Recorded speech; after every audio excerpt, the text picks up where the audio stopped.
नमस्कार मुलांनो, आज आपण इयत्ता 7वीचा सामान्य विज्ञान विषयातील पाठ क्रमांक 4 सजीवातील पोषण या पाठाचा आपण अभ्यास करणार आहोत. आणि आजच्या भागात आपण वनस्पतीमध्ये कसे पोषण होते हे पाहणार आहोत.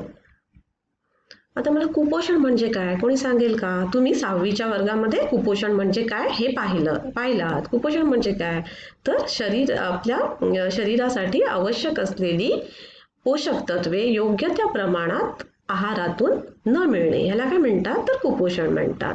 म्हणजे पुरेसे अन्न न मिळणे किंवा आपला असंतुलित आहार असल्यामुळे कुपोषण होते.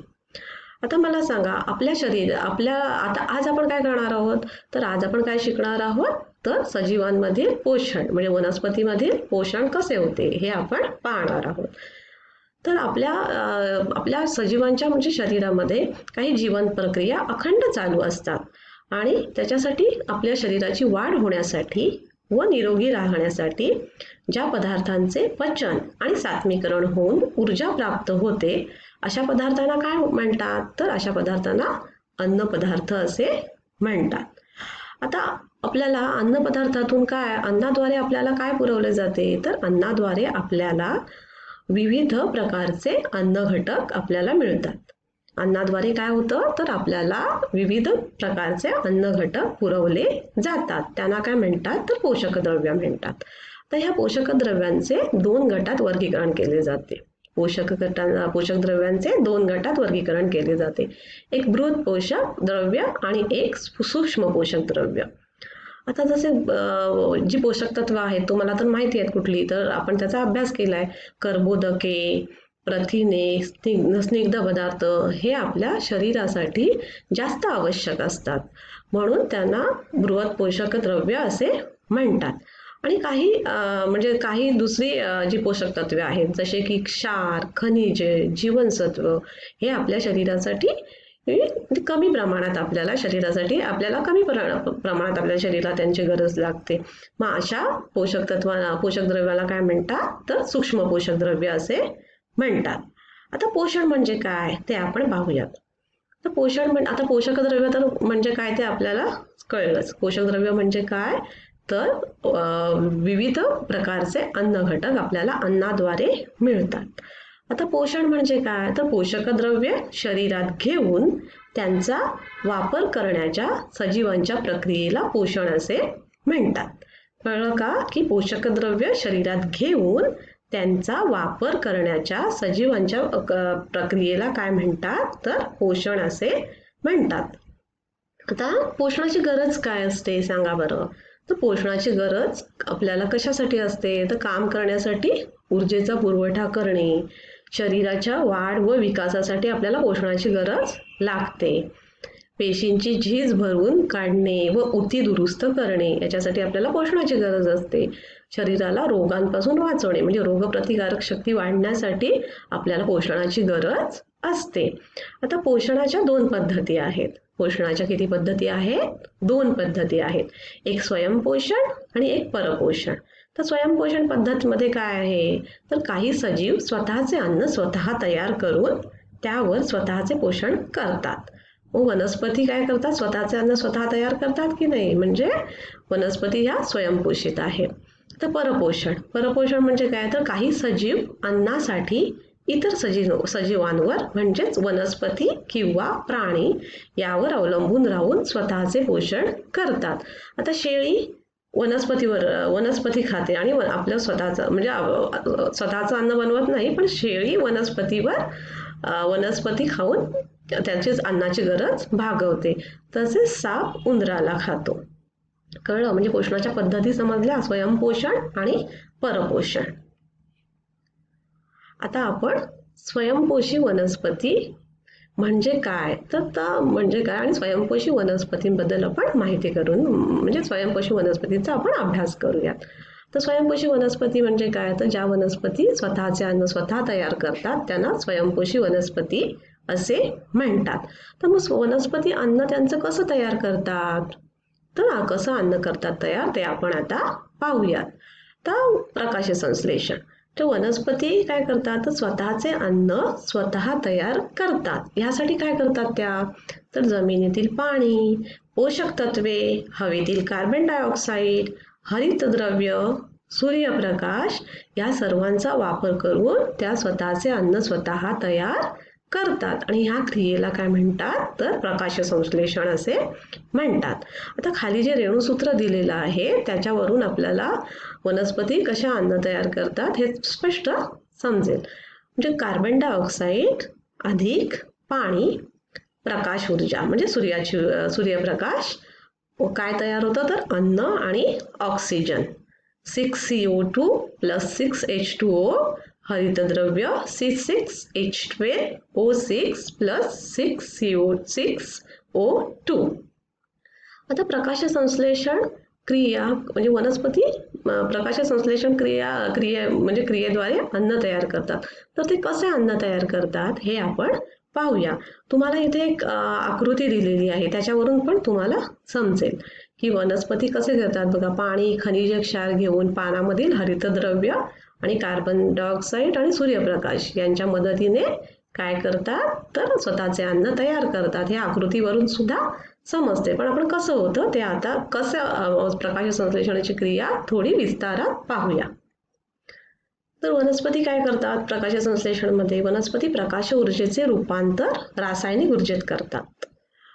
तर पाणी, खनिज व क्षार जमिनीतून शोषून घेण्याचं काम कोण करतं तर मुळं करतात.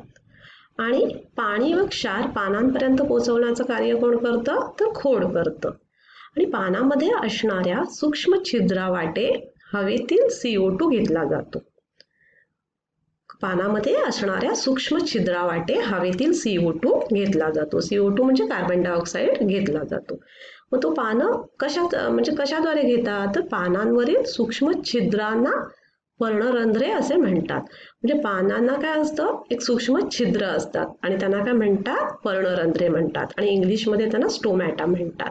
व पानांमध्ये असणाऱ्या सूक्ष्म छिद्रांवाटे हवेतील कार्बन डायऑक्साईड घेतला जातो. आणि हरितद्रव्य म्हणजे पानामधील हरितलवकामध्ये हरितद्रव्य असतात आणि ते सूर्यप्रकाश हरितद्रव्य काय करतात तर सूर्यप्रकाश शोषून घेतात आणि त्याद्वारे अन्नपदार्थ तयार करण्यास मदत करतात. या प्रक्रियेत ऑक्सिजन बाहेर सोडला जातो. म्हणजे अशा पद्धतीने प्रकाश संश्लेषणामध्ये वनस्पती स्वतःचे अन्न स्वतः तयार करतात. तर आता आपण प्रकाश संश्लेषणामध्ये वनस्पती अन्न तयार कशा करतात हे आपण पाहिलं. पण आता रासायनिक संश्लेषण म्हणजे काय आणि कोणत्या वनस्पती रासायनिक संश्लेषणामधून आपले अन्न निर्माण करतात हे आपण आता थोडं पाहूया. आता कार्बन डायऑक्साईड, मिथेन आणि हायड्रोजन सल्फाईड हे रासायनिक पदार्थ वापरून त्याच्यात ऊर्जा निर्माण होते आणि ती ऊर्जेचा वापर करून अन्न निर्मिती केली जाते. या क्रियेला काय म्हणतात तर रासायनिक संश्लेषण असे म्हणतात. पण कुठल्या स्वयंपोषित वनस्पती ह्या रासायनिक संश्लेषणातून अन्न निर्मिती करत नाहीत. काही जीवाणू रासायनिक संश्लेषण करतात. रासायनिक संश्लेषणाने अन्न निर्मिती करतात. जिथे सूर्यप्रकाश पोचत नाही तिथे तिथे जीवाणू रासायनिक संश्लेषणामधून सहाय्याने काय करतात अन्नाची निर्मिती करतात. तर आता आपण काय पाहिलं तर प्रकाश संश्लेषण वनस्पतीमधील प्रकाश संश्लेषण कसं होतं हे आपण आता पाहिलं. आता वनस्पतीमधील वहन व्यवस्था. आता वनस्पतीमध्ये जलवाहिन्या व रसवाहिन्या या दोन स्वरूपामध्ये वहन व्यवस्था असतात. आता मुळांकडून जलवाहिन्यांमार्फत काय होतं तर जलवाहिन्यांमार्फत मुळांकडून पाणी व क्षार वनस्पतीच्या वरील सर्व भागांकडे पोहोचवले जातात. कोणाकडून तर जलवाहिन्यांमार्फत मुळांकडून पाणी व क्षार वनस्पतीच्या वरील सर्व भागांकडे पोहोचवले जाते. आणि प्रकाश संश्लेषणातून पानामध्ये तयार झालेले अन्न, शर्करा व अन्य घटक रसवाहिन्यांमार्फत इतर भागांकडे वापरण्यासाठी व साठवण करण्यासाठी वाहून नेले जातात. म्हणजे वनस्पतीतील दोन वहन व्यवस्था कुठल्या आहेत तर जलवाहिन्या आणि रसवाहिन्या. आता मला सांगा तुम्ही, प्रकाश संश्लेषण मध्ये कर्बोदके तयार होतात. काय तयार होतात? कर्बोदके तयार होतात. प्रकाश संश्लेषण क्रियेद्वारे म्हणजे वनस्पती कर्बोदके तयार करतात. तर ही कर्बोदके कशाने बनलेली असतात माहिती आहे का? तर ही कर्बोदके कार्बन, हायड्रोजन, ऑक्सिजन यापासून बनलेली असतात. आणि प्रथिने कशापासून बनलेली असतात? तर प्रथिने कार्बन, हायड्रोजन, ऑक्सिजन आणि नायट्रोजन यांनी बनलेली असतात. मग आता प्रथिने बनवण्यासाठी वनस्पती नायट्रोजन कुठून आणतात? बरं? तर हवेमध्ये नायट्रोजन तर असतो, पण हवेमध्ये नायट्रोजन हा वायू रूपात असतो. परंतु वनस्पती नायट्रोजन वायू रूपात असताना शोषून घेऊ शकत नाहीत. त्यासाठी त्याचे स्थिरीकरण होणे म्हणजेच संयुगात रूपांतर होणे आवश्यक असते. आणि याच क्रियेला काय म्हणतात? तर नायट्रोजनचे स्थिरीकरण असे म्हणतात. तर नायट्रोजनचे स्थिरीकरण हे दोन पद्धतीने होते. कुठल्या? तर जैविक व वातावरणीय. कुठल्या दोन पद्धतीने होते? तर जैविक आणि स्थिरीकरण आणि वातावरणीय स्थिरीकरण. नायट्रोजनचे जैविक स्थिरीकरण या पद्धतीमध्ये सूक्ष्मजीव नायट्रोजनचे स्थिरीकरण करतात, म्हणून याला नायट्रोजनचे जैविक स्थिरीकरण असे म्हणतात. तर या पद्धतीमध्ये दोन प्रकारचे सूक्ष्मजीव नायट्रोजनचे स्थिरीकरण करतात. तर ते दोन सूक्ष्मजीव कुठले? तर रायझोबियम आणि ॲझिटोबॅक्टर. तर रायझोबियम कुठे असतात? तर रायझोबियम हे सूक्ष्मजीव द्विदल शिबावर्गीय वनस्पतीच्या मुळावरील असलेल्या गाठीमध्ये असतात. ते हवेतील नायट्रोजन शोषून त्या हवेतील नायट्रोजनचे त्याच्या संयुगात रूपांतर करतात. आणि ॲझिटोबॅक्टर हे मातीमध्ये असतात आणि हे काय करतात? हे सूक्ष्मजीव हवेतील नायट्रोजनचे त्यांच्या संयुगात रूपांतर करतात. आता आपण नायट्रोजनचे जैविक स्थिरीकरण पाहिले. आता आपण नायट्रोजनचे वातावरणीय स्थिरीकरण पाहूया. तर वातावरणामध्ये नायट्रोजन पण असतो, ऑक्सिजन पण असतो, माहिती आहे तुम्हाला, कारण हवा ही मिश्र वायूंची बनलेली आहे, हे आपण शिकलेलो आहोतच. मग तुम्ही कधी आकाशामध्ये जेव्हा वीज चमकते तेव्हा पाहिलीच असाल ना तुम्ही, पावसाळ्यामध्ये आकाशामध्ये वीज चमकते आणि ही वीज तुम्ही पाहिलीच असाल. तर पावसाळ्यात आकाशामध्ये जेव्हा वीज चमकते तेव्हा काय होतं? तर तेव्हा हवेतील नायट्रोजन आणि ऑक्सिजन यांचा संयोग होऊन नायट्रिक ऑक्साईड तयार होते व त्यांचे पुन्हा ऑक्सिडीकरण होऊन नायट्रोजन डायऑक्साईड बनते. तर पावसाच्या पाण्यात हे नायट्रोजन डायऑक्साईड विरघळते व त्याचे नायट्रिक आम्लात रूपांतर होते. हे आम्ल पावसाच्या पाण्याबरोबर जमिनीवर येते. आता हे आम्ल जमिनीतील विविध खनिजांबरोबर अभिक्रिया होऊन क्षारामध्ये रूपांतरित होते. वनस्पती या नायट्रोजनच्या क्षारांचा उपयोग स्वतःच्या वाढीसाठी करतात. म्हणजे ह्यालाच काय म्हणतात? तर नायट्रोजनचे वातावरणीय स्थिरीकरण असे म्हणतात. आता आपण नायट्रोजनचे जैविक स्थिरीकरण बघितले आणि नायट्रोजनचे वातावरणीय स्थिरीकरण पाहिले.